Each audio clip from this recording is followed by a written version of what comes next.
Gestalt.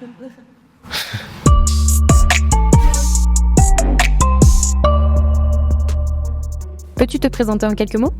Oui, je m'appelle Badr et je suis coach et Gestalt thérapeute. Coach, tu fais du sport ? Oui, je fais du sport, mais c'est pas le. D'ailleurs, le mot coaching, c'est beaucoup connoté sportif. Mais ce que je fais, c'est que j'accompagne des individus, des organisations dans l'atteinte de leurs objectifs. Objectifs qu'on peut aussi prendre le temps de définir. Donc, c'est vraiment un accompagnement par rapport à un objectif et sur une durée limitée. Peux-tu nous en dire plus sur la Gestalt thérapie ? Alors c'est très difficile de parler de la Gestalt thérapie parce que c'est vraiment une thérapie expérientielle, c'est-à-dire on va expérimenter la vie. Typiquement, expérimenter la vie concrètement, qu'est-ce que c'est ? C'est par exemple là pendant cette vidéo, si je prends le temps de vraiment sentir commencer, je vois que j'ai un peu de mal à respirer, ce qui me donne une indication sur le fait qu'il y a un peu d'anxiété. Puis en même temps, en restant à cet endroit-là, je vois que petit à petit, ma respiration se régule. Petit à petit, je me sens sourire. Et petit à petit, il y a quelque chose qui se modifie. En fait, la Gestalt thérapie, c'est vraiment se rapprocher au plus près du processus de vie, en fait. Avec ses fluctuations, ses hauts, ses bas. Et on considère que ce qui peut alors au-delà de la souffrance qui est intimement liée aux événements de la vie, il y a aussi une souffrance qui est liée au fait de, je ne vais pas dire refuser, mais en tout cas de ne pas y donner l'attention qu'elle requiert. Donc voilà, c'est vraiment être au plus près de ce processus de vie qui est là et qui nous anime tous. Peux-tu nous donner quelques exemples de motifs pour te consulter ? Oui, alors on me consulte souvent par rapport à des situations d'hypersensibilité, d'anxiété, des problématiques relationnelles, des problématiques aussi de sens, quel sens je donne à la vie. J'ai envie aussi de vous partager quelques mots sur ces thématiques-là, l'anxiété qui est pour moi liée à l'hypersensibilité. Si je me sens anxieux, c'est que je suis quand même vachement sensible à ce qui se passe dans mon environnement, qui peut être aussi très anxiogène. Atelier de groupe ou séance individuelle ? Les deux, mon capitaine. Les deux.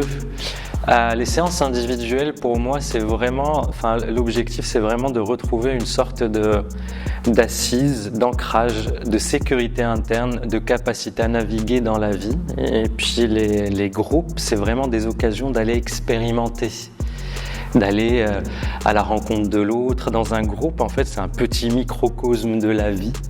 Et en fait, ça permet vraiment d'aller expérimenter tout ce qui a été intégré en thérapie individuelle et puis de continuer le processus de croissance qui est encore une fois une partie intégrante de la vie. Interviens-tu ailleurs qu'en cabinet ? Oui, d'ailleurs, en fait, j'ai même fait des séances au cimetière du Père-Lachaise. C'était très intéressant. C'est ça aussi la Gestalt thérapie, en fait. C'est vraiment quelque chose de très créatif. C'est de sortir des carcans, alors bien évidemment en faisant attention à la sécurité, à la confidentialité des échanges, mais c'est vraiment aller élargir la zone un peu étriquée dans laquelle on peut se retrouver des fois. Cette zone étriquée où on se sent en sécurité, évidemment. Mais peut-être des fois, ça peut être un peu étouffant. Et donc, pour revenir à la question, en fait, digression, j'interviens dans des écoles, j'interviens en entreprise, j'aime beaucoup travailler avec les étudiants. Je trouve que c'est une étape charnière et puis il n'y a pas assez d'attention mise dans l'accompagnement, dans le fait de revenir à soi, à son corps, à ses sensations. Et puis j'aime bien le processus d'apprentissage incarné. C'est pas un apprentissage que théorique. J'interviens aussi en entreprise aussi pour ramener ce côté incarnation, c'est-à-dire le management, c'est un ensemble typiquement par rapport à des situations de management. Il peut y avoir beaucoup de techniques, d'outils de management. Mais une technique, en fait, c'est comment l'incarner. C'est pas juste un ensemble de processus qu'on déroule. Et d'ailleurs, on le voit en entreprise. La différence entre un manager qui incarne vraiment ce qu'il dit, les techniques qu'il utilise, et puis un manager qui fait vraiment un truc de comment ça va. Même le comment ça va. Un comment ça va de politesse. Tout le monde répond oui, non. Et puis on passe à autre chose. Un ça va, un vrai ça va, vous pouvez essayer d'ailleurs, en prenant le temps, comment ça va, avec de l'intérêt, ça change tout. Es-tu toi-même en thérapie ? Oui, je suis en thérapie depuis 17 ans. Putain, j'aurais mieux fait d'avoir un gamin, tiens. Non, quoique non. Oui, je suis en thérapie, je suis allé en thérapie la première fois en 2007, parce que j'étais en souffrance. Et j'ai fait plusieurs tranches de thérapie à chaque fois pour des sujets différents. Et là, en fait, c'est un endroit vraiment, en fait, c'est un cadeau que je me fais.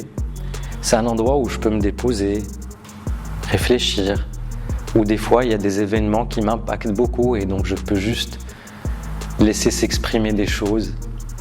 Et puis ça passe. C'est vraiment un endroit précieux pour moi et j'ai eu des périodes où j'ai arrêté et en fait je sentais que ça participe de mon hygiène de vie et de mon équilibre. Peux-tu définir Oak en un mot ? C'est un très bel endroit, vraiment avec une belle atmosphère et c'est aussi une communauté que je vis en devenir qui petit à petit commence à s'élargir, à s'étoffer.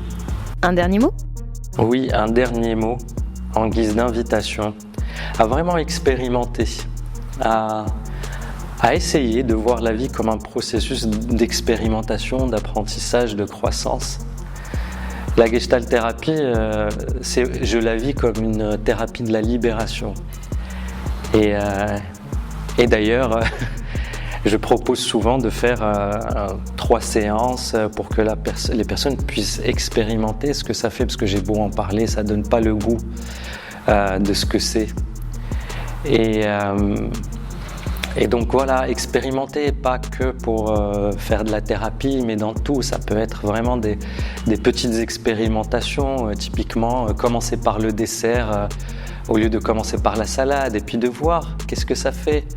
C'est ce qui permet de découvrir de nouvelles choses, de croître,